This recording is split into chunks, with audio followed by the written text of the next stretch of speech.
ulunga hon hoko. Ko e tau ulunga whika ni mai.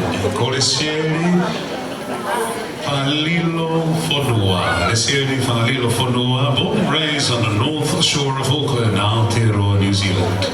Ko le tangata e keko Saimone whanua. E kolo mai re o lo ua mawau. Vai ko ni kisia. La venga tonga tapu. Ta anea talau mawau. E moe mapu awaya hauma tamatapu. Ko ne whanei keko li sita ka foa whanua. E onoa e ua o waka wawau. Funga one taka. Funga ni tau. Navutoka tamatapu. E kone whasi koe Playfair Blue, koe punake ko Merika Pusiaki. E koe hingoa pēmoia ai tāmea koe Playfair Blue. Koe tōtate me whawhea atu ale sieni whangalilo whanua ko Sami Wera Pentani me he pupuapuhi houpa tonga tapu.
Paspasimai Malasene Fanalino Fonua.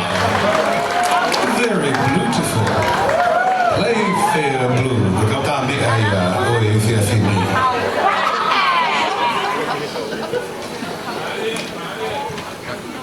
Kole seri me he kolomaile olua talawa vau pe moe mapa vai a homa toka tapu. Ka whai pe he whunga me taka namu toka. Moto e Paspasimai a ka mea Playfair Blue. Tepuna ke ko Greta Puskiaki. Kainga ko tawa mai me ki he taulunga whamuikuitaha koe category koe ni. He koe taulunga senior category. Malo malo.